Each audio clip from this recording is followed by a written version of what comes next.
De quoi on parle aujourd'hui? Alors, tous les dimanches, je vous propose de fuir le réel grâce à l'imaginaire des cerveaux de tous les siècles. Et aujourd'hui, c'est par le biais d'un sublime tableau de 1603, L'incrédulité de saint Thomas du Caravage. Alors, pour ceux qui ne le connaîtraient pas, le Caravage est un peintre italien surdoué qui maîtrise à la perfection les clairs-obscurs, la beauté des tissus et les allègements de masse corporelle, comme vous pouvez le voir sur ces tableaux. Pour L'incrédulité de saint Thomas, il s'inspire du Nouveau Testament qui met en scène l'apôtre Thomas, donc le seul à n'avoir pas assisté à la résurrection du Christ.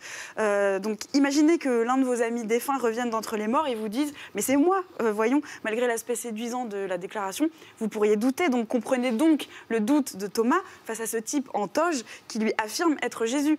Le Fils de Dieu a alors une idée. Pour lui prouver qu'il s'agit bien de lui, il l'invite à toucher les blessures consécutives à la crucifixion. « Mets ton doigt dans le trou de ma main, dit-il, et mets ta main dans mon côté. » Côté, c'est réellement le mot utilisé dans la traduction de l'évangile de Saint Jean. Donc là, imaginez que votre ami défunt, mort en prenant une torpille dans les entrailles, vous dise « mets ton poing dans mes entrailles, tu verras que c'est moi ». Est-ce que vous le feriez?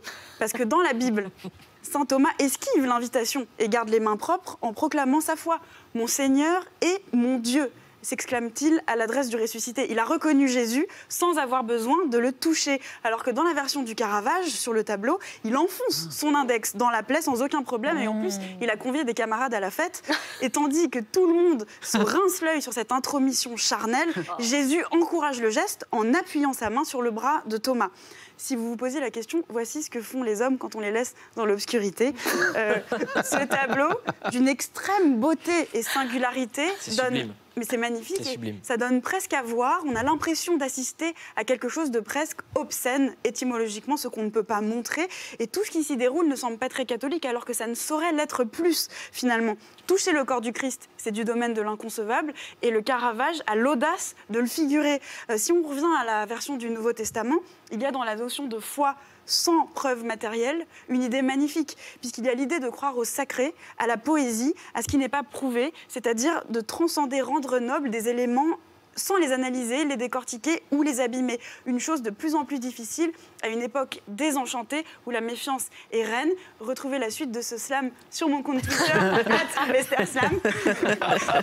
Et je voudrais finir avec une jolie formule du cardinal de Ray, spirituel homme d'État et écrivain du XVIIe siècle, qui m'avait déjà permis de conclure une chronique cette année, mais que voulez-vous, le copinage du show business. On est plus souvent dupé par la défiance que par la confiance. Autrement dit, aimez-vous les uns les autres sans pour autant insérer vos doigts n'importe où. C'est un très bon message pour une émission diffusée le dimanche. Et on relit l'Évangile, c'est ça? Alors, je ne sais pas parce que je suis un peu nulle en Bible, mais on regarde des beaux tableaux et on s'ouvre à tout savoir, et toute connaissance est bonne à prendre. Et à toute croyance.